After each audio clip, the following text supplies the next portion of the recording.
ideally, you should short something that is equally risky, but let's say index, and keep it about a month. Since earnings seasons are close to each other, every time this happens, you have a portfolio of longs where there's a positive surprise and you short the index. In fact, if there's a negative surprise, you short the stock and buy the index. You keep repeating this strategy, you make almost risk-free money. There are a lot of reasons why this could happen because you're not, it's about information efficiency.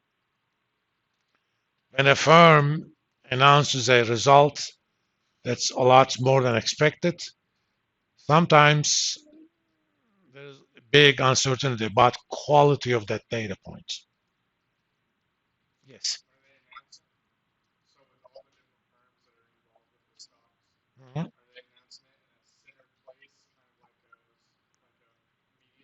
Oh yeah, yeah, yeah. It's immediate.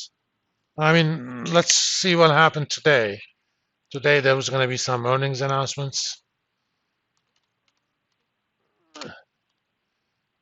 In most cases, the announcements are either made before the market opens or after the market closes. But these days we also have, okay, let me see, today's earnings announcements.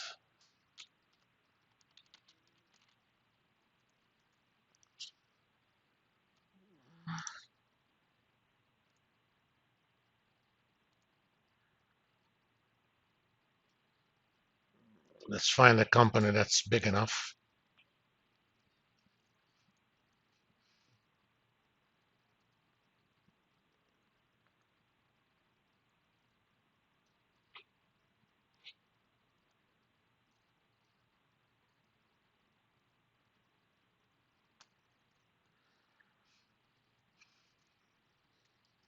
Come on.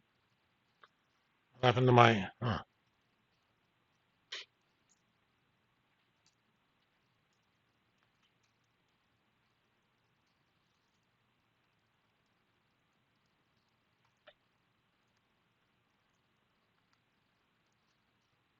come on. Right.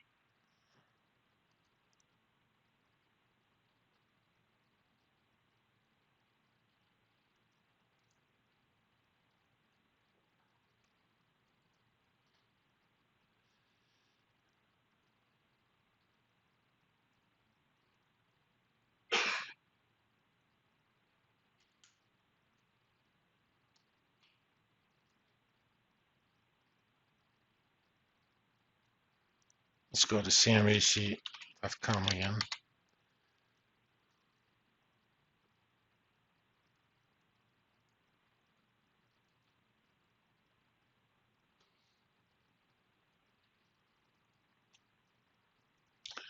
Let's look at JP Morgan. They announced earnings last Friday.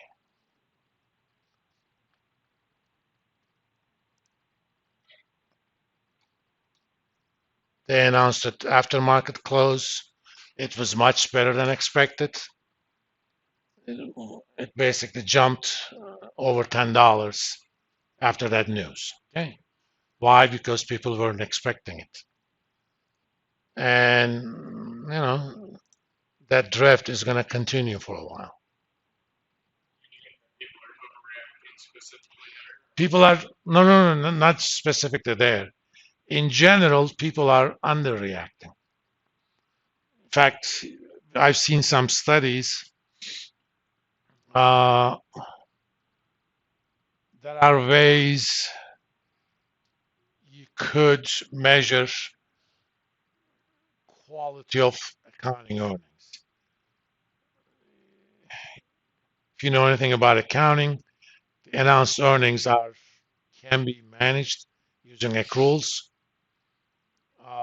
If you use discretionary accruals relative to total assets, for example, as a measure of earnings quality. The lower the accruals, the better earnings quality. Uh, Among firms with high earnings quality, that drift is actually pretty low. But among firms with high accruals, that phenomenon is a lot more definitive. So that basically means, yes, they got $2 positive surprise this quarter. But is that because they chose high accruals this quarter, or it's really there? Remember, accruals are the way to transfer earnings from the future. Examples of accruals. Uh, Depreciation. Depreciation is not discretionary, but you can have the way you treat inventory, for example. Depending upon your method, it could be high or low, LIFO, FIFO, weighted average, what have you. So I don't know, unless I'm really an expert on it, whether or not that result is because of truly high surprise earnings or they massage the earnings. We're not even talking about fraud here. We're talking about legal earnings management. The trouble with earnings management is at some point in the future, you're going to pay for them. So if it's high today because of earnings management, there's going to be a penalty for that. So as an investor, if I don't have as much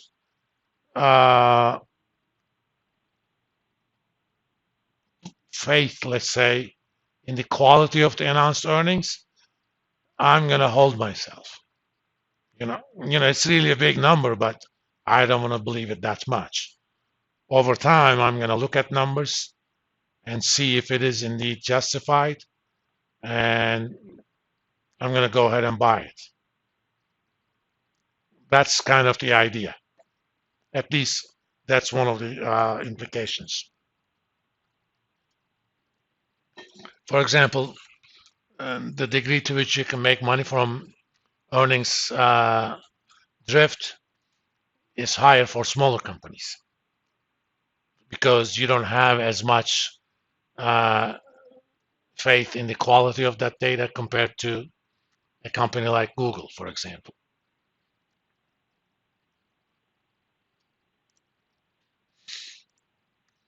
I mean, these things should not exist in so-called efficient markets, because this is a trade based on information that is available to everybody. At that point, everybody knows that these guys had a positive surprise.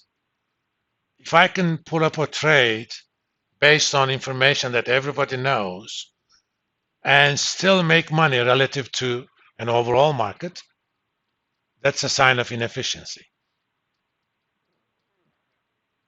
But that's also kind of if you view that as compensation for information quality or lack thereof, you're actually taking information risk. When I follow that strategy, I'm taking information risk. If I'm taking risk, then I should be compensated for it. So depending upon how you look at it, even that's efficient. But you can make money. I mean, there is another strategy. It's not as effective as it used to be. At the end of every December, sort the companies based on how much they made during the past 12 months. Buy the winners and short the losers. You keep that portfolio for 3 months and redo. You make money, quite a bit of money. It's a momentum strategy. Again, it's based on information that everybody knows, and it shouldn't be there, but it is. And there's a big literature on that, whether or not those are anomalies, or it can be justified. If you think about the information quality, it kind of is. Anyway, let's talk about now.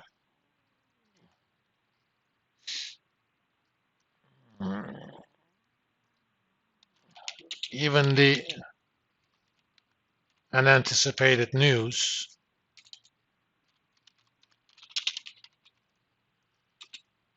surprises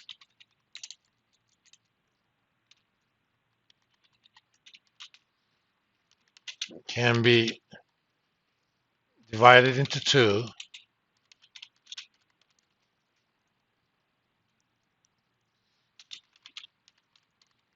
Systematic surprises and idiosyncratic, which is a fancy word for non-systematic or firm specific.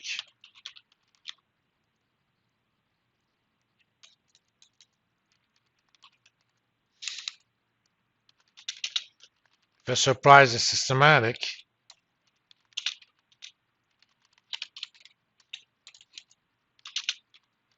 it affects a very large number of assets.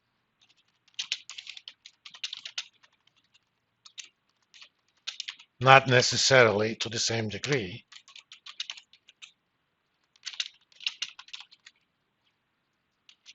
Or even the same direction. Example, tomorrow Fed announces that even though their meeting is on May 3rd, they decided that they're going to do it tomorrow, and they announced that they're going to increase the rates by 1% or 100 basis points.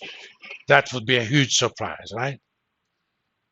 If the rates go up like that, do you know of any company that's not going to be affected at all? Everybody's going to be affected. A small number of companies may be positively affected by that. For example, banks, because banks make more money when the interest rates are higher, because they can charge, they can pay less to depositors without actually scaring them away. I know from Robinhood, when the Fed funds rate was not about 3%, they were paying me 3% for my unused cash balances. I have the gold account, and when the Fed funds rate went up to 425, they started paying me only 415. Okay, now Fed funds rate is 475, they're paying me only 440, because the higher it is, the more spread they can make, because banks make money from the difference between the rate at which they borrow and the rate at which they place.